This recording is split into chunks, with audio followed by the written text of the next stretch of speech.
There is a dead man, and when he's thrown into the grave, he comes back to life and stands up on his feet. That's not a scene from the Gospels. It happened 800 years before Jesus was born, which leaves us with a problem almost no one notices. The New Testament calls Jesus the first fruit of the resurrection, the first one.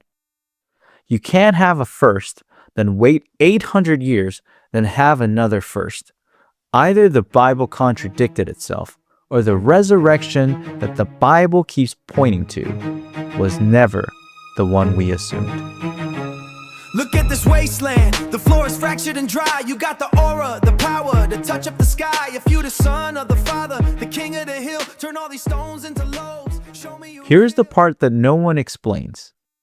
Every one of those people who were raised from the dead, the widow's son, the Shunammite boy, the man at Elisha's grave, and Lazarus, Jairus' daughter, every one of them died again.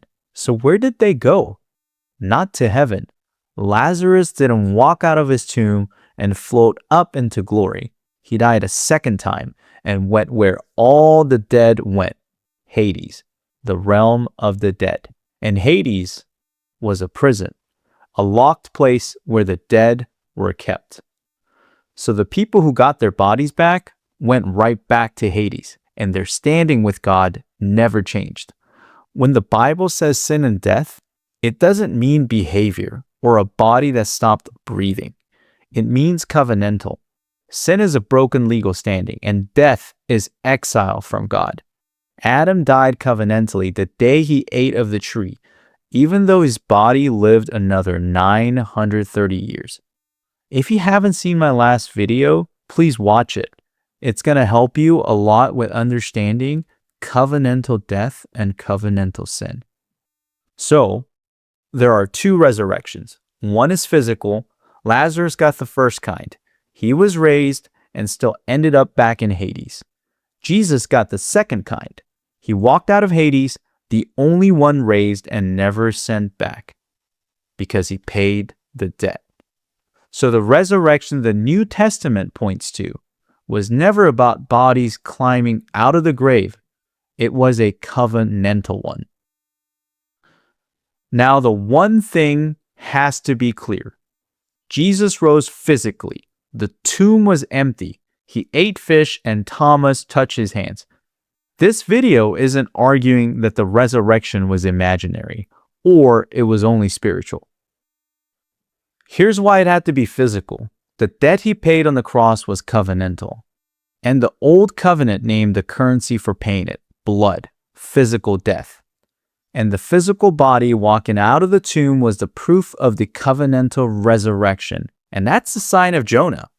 3 days down, then up, standing as a receipt that the covenantal resurrection was real. Which leaves with one question. Whose debt and when does it clear?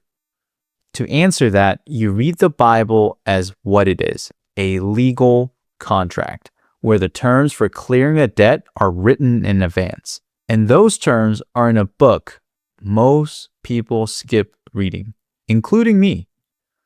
Let's go to Leviticus chapter 16. It's about the Day of Atonement.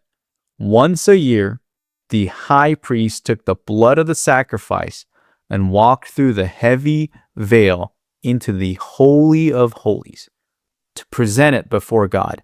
But here's the part that gets missed. The atonement was not finished when the blood was shed. While the high priest was behind the veil, the whole congregation of Israel stood in the courtyard and waited. If he came back out, the sacrifice was accepted. If he didn't, it meant death.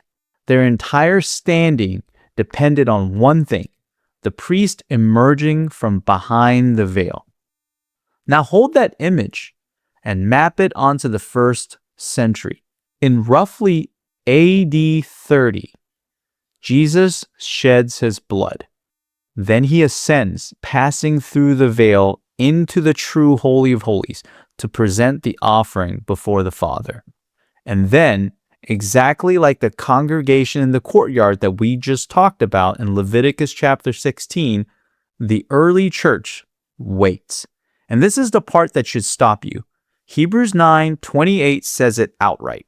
Christ will appear a second time, not to bear sin, but to bring salvation to those who are waiting for him. Waiting. The priest was behind the veil, and they were standing in the courtyard. And it wasn't a short wait. Paul writes 1 Corinthians around AD 55, 25 years after the cross. And listen to the tense he uses.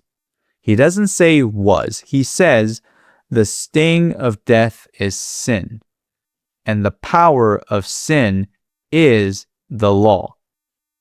Is, present tense. After the cross, Paul says sin still has its power, and that power is still being supplied by the law. Why would the law still be running if everything was finished at the cross?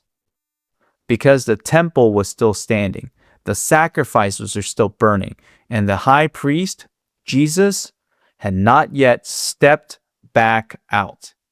And in the same letter, Paul tells them what the emergence would look like. We will all be changed in a flash, in a twinkling of an eye, at the last trumpet, not slowly, in an instant, a change that arrives all at once when the high priest, Jesus, finally appears. And here's the detail that quietly confirms the entire framework. In 2 Timothy, Paul names two men, Hymenaeus and Philetus, and he warns that they're destroying people's faith. And their error, they say that resurrection has already taken place. Sit with how strange that is. If the resurrection was a physical bodies out of the graves event, this would be the easiest claim to disprove in human history.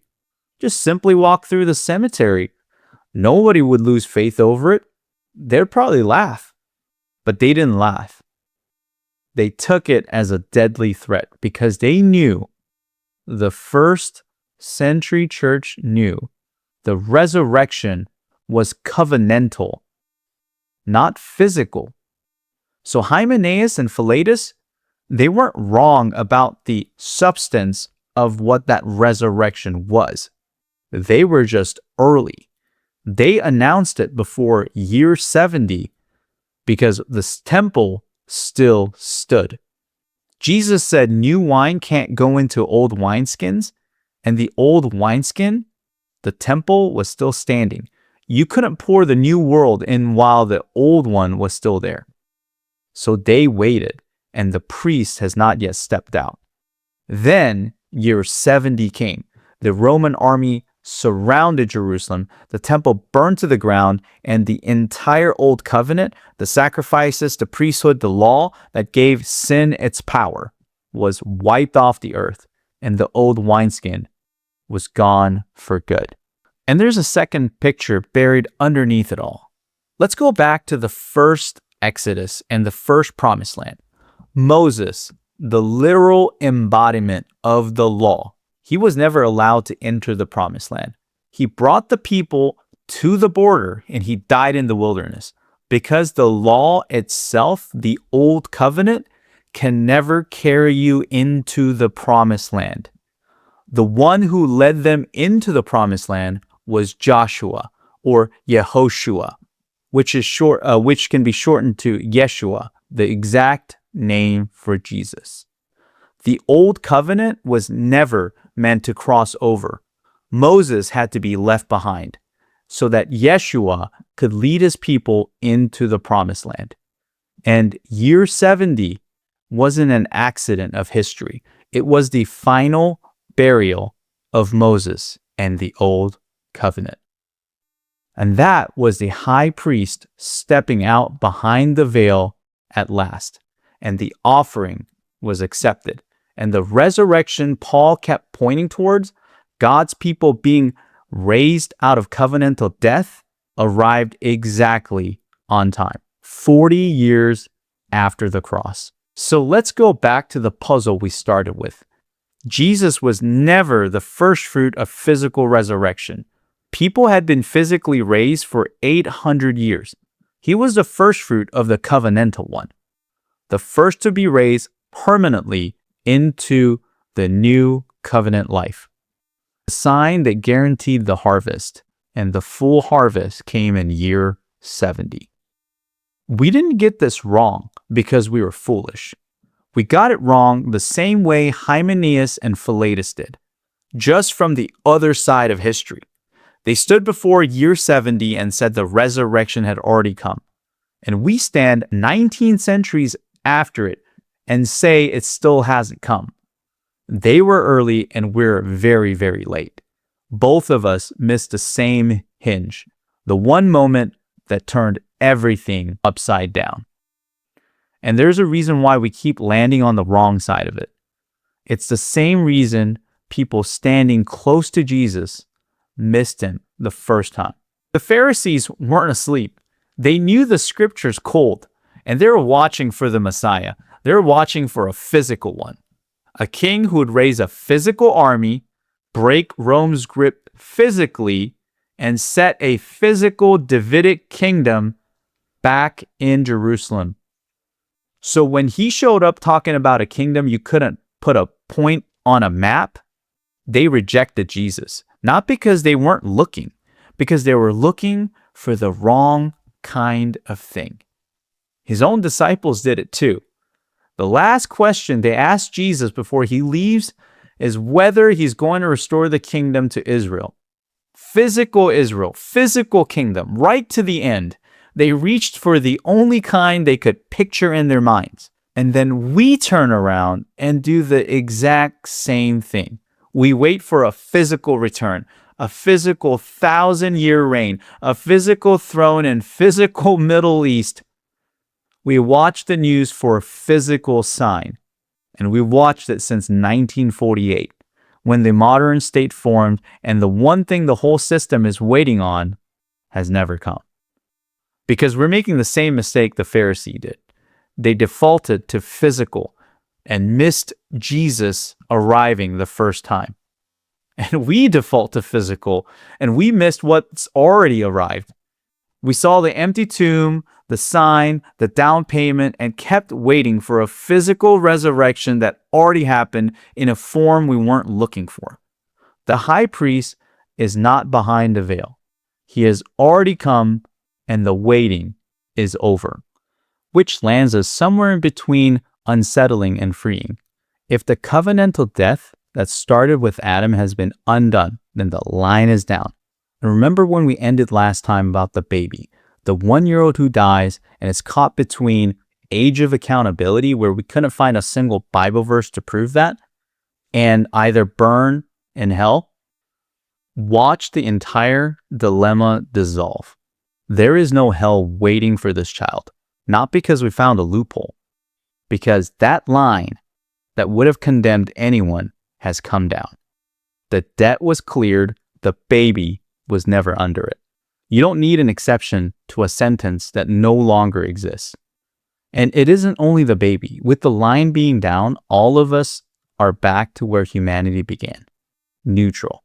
No condemnation is hanging over us. But here's the part that won't let you rest. Neutral was never the destination. Neutral is just zero.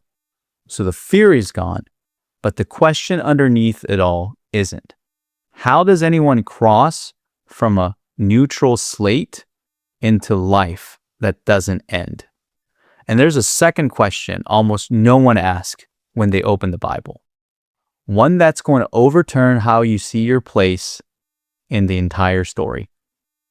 And that's where we go next. And if you'd rather not wait an entire video series, the full case is already written down.